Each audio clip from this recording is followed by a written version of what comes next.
Today we are going to begin with Unit 9 of Paper 1 and we will discuss the topic chromosomal aberrations. It is one of the most important topics, although all the topics are equally important in UPSC, CSE, Anthropology optional, but we are going to start with this chapter because it involves the basics of genetics. So first we will understand about the most basic part, which is two types of cells. There are two types of cells. One is your eukaryote and the other is prokaryotic. The prokaryotic cells, they have no nucleus, while eukaryotic cells have a true nucleus. And this is the cell which we are going to discuss in our chapter because this is the cell that constitutes humans.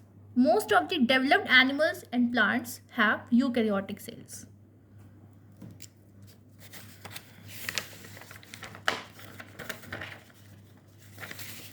So there are 4 nitrogenous bases,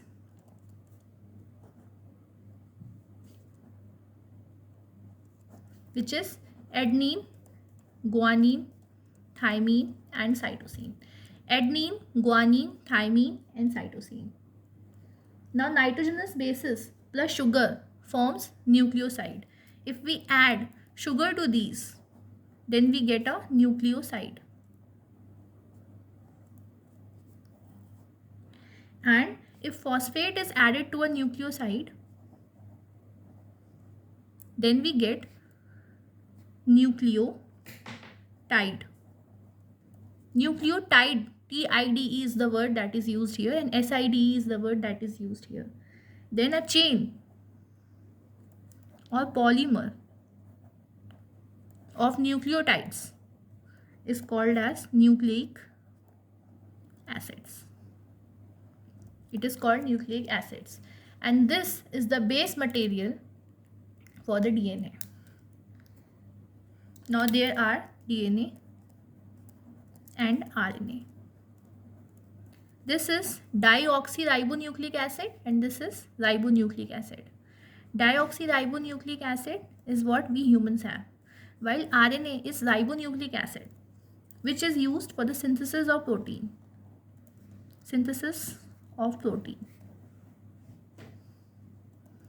And DNA, which is a deoxyribonucleic acid, it is used for genetic material. The genetic makeup of our body is DNA.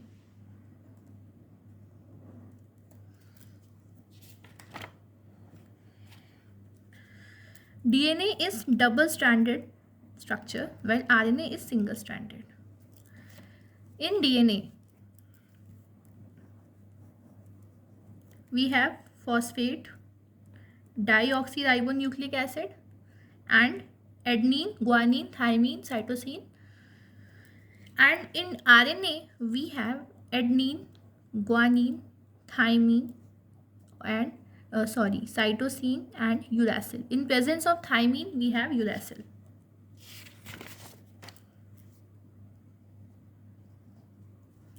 In presence of thymine, we have uracil. And there are hydrogen bonds which are present in a DNA. A and T and G and C are complementary pairs. These are complementary pairs.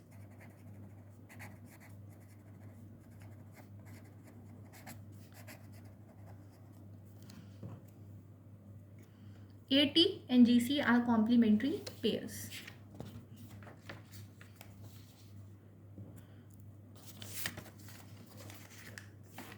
Now we have DNA as double-stranded structure.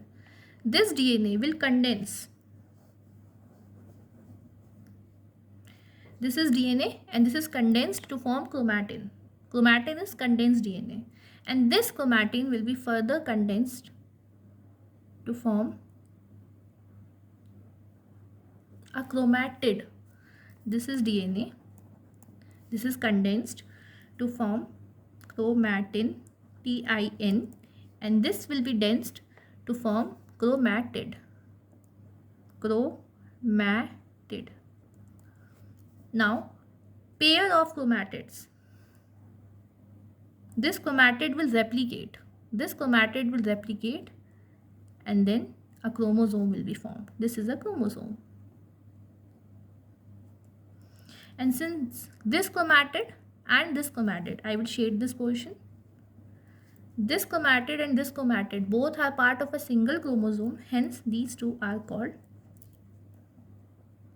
sister chromatids. These are sister chromatids. If there are two chromosomes,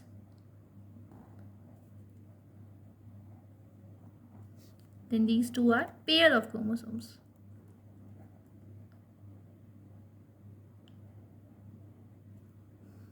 If this is chromatid 1, this is chromatid 2, this is chromatid 3, this is chromatid 4. Then 1 and 2 are sister chromatids, 3 and 4 are sister chromatids, while 2 and 3 or 1 and 3 or 2 and 4, these are non-sister chromatids because these are not part of one chromosome. These two are pair of chromosomes. And 1 and 2 and 3 and 4 are sister chromatids.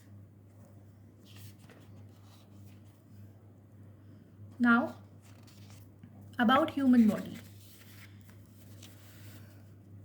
There are two types of cells. One is your somatic cell and the other, these are your gametes.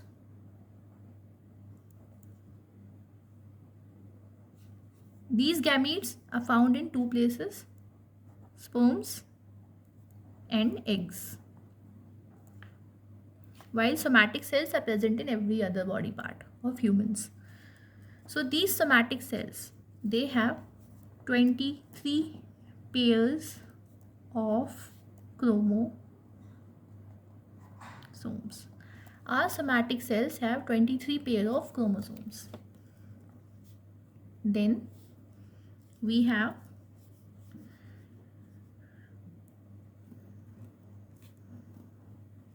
this has up to 23 third pair.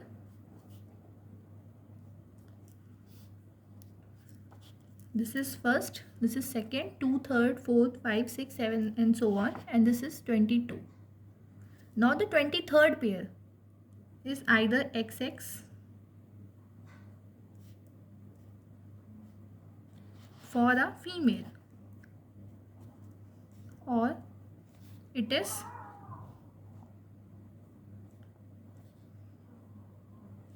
X and Y for a male. These 22, first 22 are your autosomes. While the last one, these are the sex chromosomes and hence they are allosomes.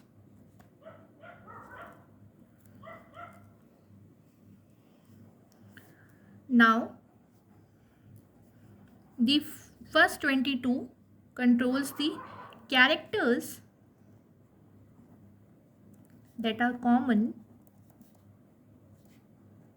to both the sexes.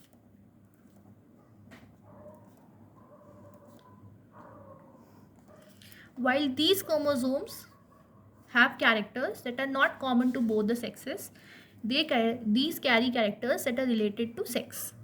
Also, this X chromosome, it has some characters that are common to both the sexes. That is why this X chromosome is also present in a male and it is also present in a female. This X chromosome is related to this brain development and vision. Brain development and vision. Brain development and vision. Apart from these characters, this X chromosome is also responsible for some other characters that are essential for female reproductive system.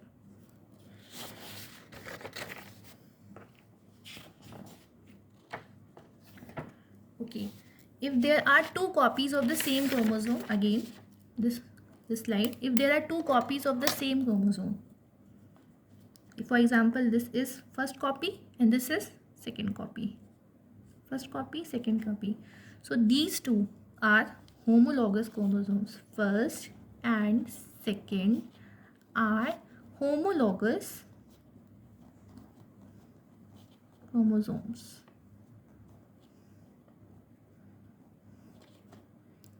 While for a female, the 23rd pair is also an homologous chromosome because this is also X and this is also X. Homo means same.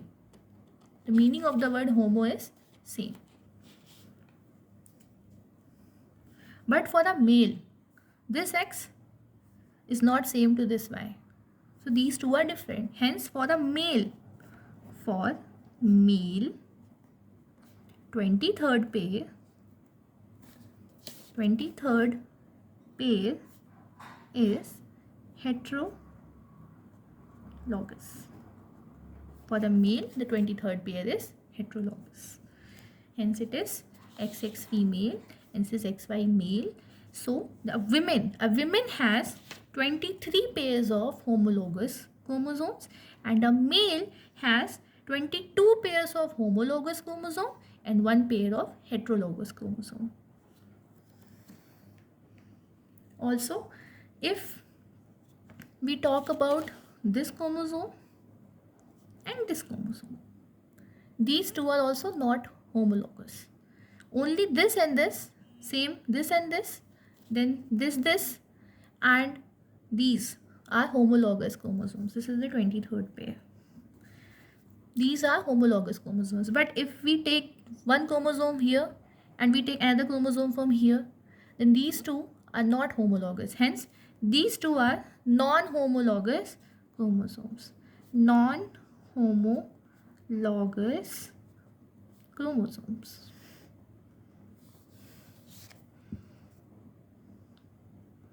Which are non-homologous? If we have given numbering first and second and we are giving it third, fourth, or we should take it like capital A, capital B, capital C, capital D. Then capital A and capital B are homologous chromosomes and your capital A, capital D, capital A and capital D, and similarly any other chromosome set like this are non-homologous chromosomes. Now, other facts about chromosomes. If this is a chromosome, then this is centromere.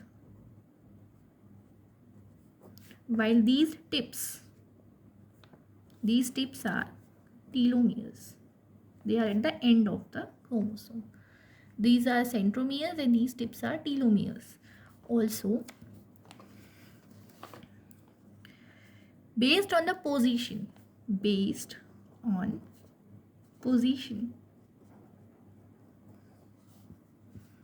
of centromere, there are 4 types of chromosomes. Let us look at those 4 types of chromosomes. If the centromere is exactly at the middle, exactly at the center, it is called metacentric. Metacentric means it's exactly at the center. Another important point about chromosome is that if it is a chromosome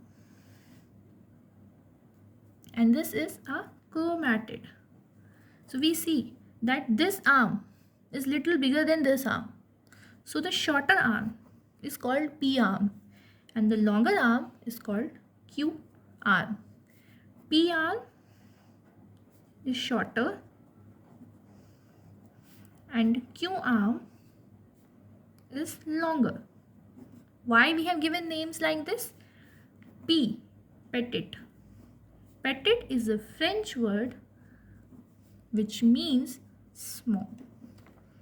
This is P arm, this is Q arm. Also, we will bifurcate the chromosome like this. This is P arm, this is Q arm. Here we can see that since the centromere is exactly at the center, P is equals to Q. Now, if we take only one chromatid and if we fold it, then we will get V shape. It is another one. The position of the centromere is little shifted upwards. So your P is smaller than Q, but it is not very small. So if we take a single chromatid, and if you fold it, you will get L shape. It is called submetacentric. Then we have the third category. It is near one end. It is near one end. The centromere is near one end. So it is called acrocentric. Now if you take, P is more smaller than Q. P is quite smaller than Q here. In this category, if you take a single chromatid and if you fold it, you will get J shape. Again, I am taking here another one, and to draw it,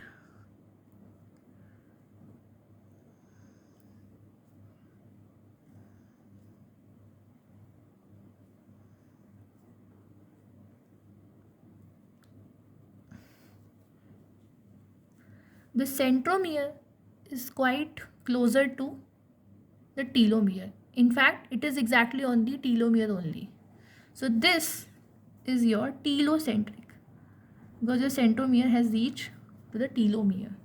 Here again, P is very, very small than Q, and if you take a single chromatid, you will get a I shape.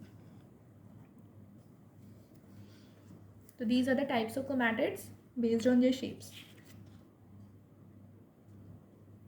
Another important thing about the chromosomal basics is that there are few chromosomes. This is centromere,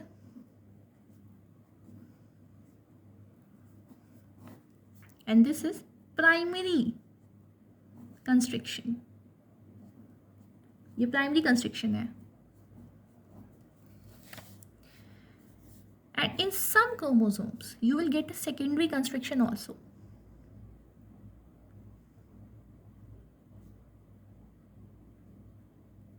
See, this is primary constriction, which is centromere, and this and this, these two. These are your secondary constriction.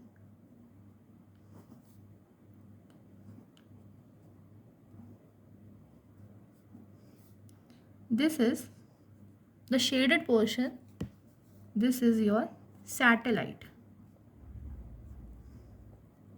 Rest we already know that at the ends you will have telomere. At the ends you will have telomere. We already have a primary constriction, which is a centromere, and then also we have a secondary constriction. Its shape is like this. And again this. So this is a secondary constriction, and this is the shaded portion, which is the satellite. So these chromosomes that have satellites are called satellite chromosomes. So these satellite chromosomes, they are 13th, 14th, 15th, 21 and 22. These pair of chromosomes in our body are satellite chromosomes. These pair of chromosomes in our cells are satellite chromosomes. Why do we need to study about satellite chromosomes? Because they are very beneficial when we have to learn about Patau's and Down syndrome. Whenever we have to diagnose Patau's syndrome and Down syndrome, satellite chromosomes are useful. How? We will learn about that in the other videos.